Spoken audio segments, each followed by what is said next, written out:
एक और ठाकुर बाड़ी के भीतर जबरन अंगूठे का निशान लेने और पकड़कर समझाने का कार्य चल रहा था। दूसरी ओर हरिहर काका के तीनों भाई सुबह होने से पहले ही पुलिस की जीप के साथ ठाकुर बाड़ी पहुंच गए।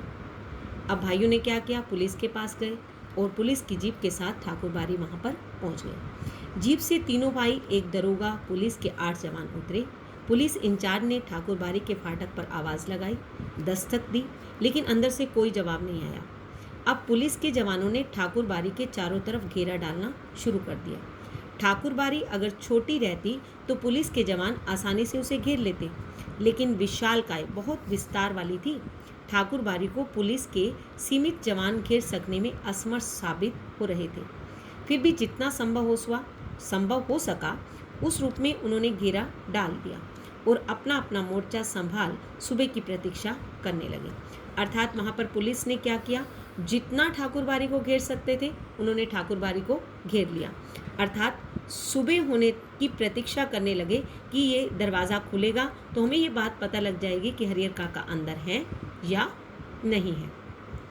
हरिहर काका के भाइयों ने सोचा कि जब वे पुलिस के साथ ठाकुर बाड़ी पहुंचेंगे तो ठाकुर बाड़ी के भीतर से हमले होंगे और साधु संत रंगे हाथों पकड़ लिए जाएंगे। ऐसा उनके भाई सोच रहे हैं, लेकिन ऐसा कुछ नहीं हुआ। ठाकुर बाड़ी के अंदर से एक रोड़ा भी बाहर नहीं आया। शायद पुलिस को आते हुए उन्होंने देख लिया था। सुबह होने में अभी कुछ देर थी, लेकिन इसलिए पुलिस इंचार्ज रह रहकर ठाकुर बाड़ी का फाटक खोलने और साधु संतों को आत्मसमर्पण करने के लिए आवाज़ लगा रहे थे कि आप अपने आप आत्मसमर्पण कर दें, हमारे पास आ जाएं और अपनी गलती को मान लें। वो आवाज़ लगा रहे थे कि हमें आपके ऊपर गोली ना चलानी पड़े। साथ ही पुलिस वर्ग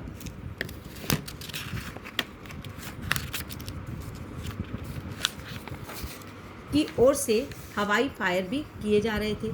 हवा में फायर किया जा रहा था। अभी उनके ऊपर गोली नहीं चलाई जा रही थी, लेकिन ठाकुर बाड़ी की ओर से कोई जवाब नहीं आ रहा था। अर्थात वो कोई जवाब नहीं दे रहे थे कि हम अंदर हरिहर काका को बंद करके बैठे हैं। सुबह तड़के अर्थात सुबह एक वृद्ध साधु ने ठाकुर बाड़ी का फाटक खोल दिया। उस साधु की उम्र 80 वर्ष की थी, 80 वर्ष से भी अधिक होगी। वह लाठी के सहारे कांपते हुए खड़ा था। पुलिस इंचार्ज ने उस वृद्ध साधु के पास पहुंचकर हरिहर काका और ठाकुर बाड़ी के महंत, पुजारी और अन्य साधुओं के बारे में पूछा। उस साधु से किसके बारे में पूछा? हरिहर काका के बारे में, महंत जी के बारे में, पुजारी जी के बारे में और अन्य साधुओं के बारे में कि वे सब कहाँ हैं। लेकिन उसने कुछ भी बताने से इनकार कर दिया। पुलिस इंचार्ज ने उसे कई बार पूछा, डांट लगाई, धमकी दी, लेकिन हर बार एक ही वाक्य कहता, मुझे कुछ मालूम नहीं है। जैसे उसे सिखाया गया था वैसे वह बोल रहा था।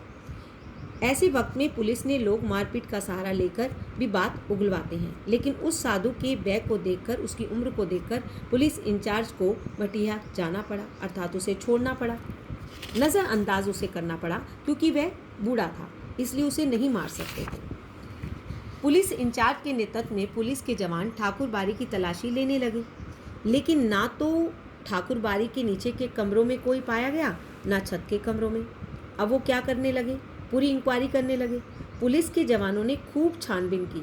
उस वृद्ध साधु के अलावा कोई दूसरा ठाकुर बाड़ी में नहीं मिला। हरिहर काका के भाई चिंता, परेशानी और दुखद आश्चर्य से गिर गए कि हरिहर काका कहाँ गए। ठाकुर बाड़ी के महंत और साधु संत हरिहर काका को लेकर कहाँ भाग गए। अब क्या होगा, वह सोचने लगे। काफ़ी पैसे खर्च के वे पुलिस लाए थे। पुलिस के साथ आने के बाद वे अंदर ही अंदर गर्व महसूस कर रहे थे। उन्हें लग रहा था कि अब भाई वे आसानी से घर ले जाएंगे और साधु संतों को जेल भिजवा देंगे, लेकिन दोनों में से कुछ भी एक भी नहीं हुआ।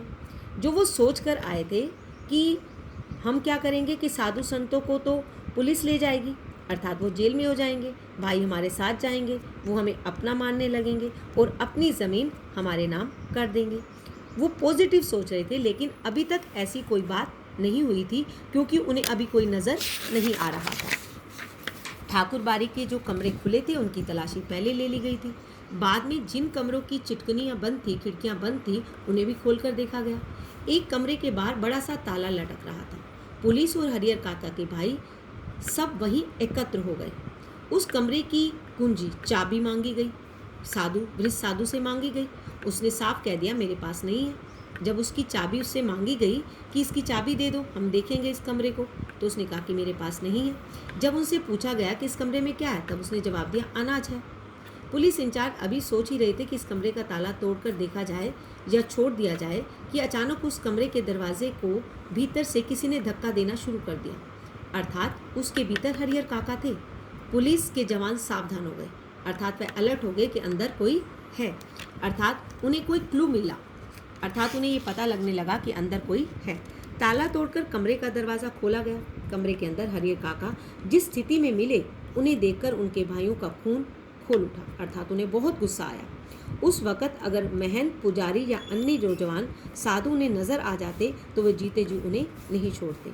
अगर उन्हें उन तीनों में से कोई भी नज़र आ जाता तो वे उसे मार देते, अर्थात उन्हें बहुत मारा गया था। इसलिए भाई को इस स्थिति के अंदर, इस सिचुएशन के अंदर देखकर उनका खून खोल उठा, अर्थात गुस्से का आना जेन्युइन था, अर्थात भाई को इस हालत में देखकर वह बहुत दुखी हुए।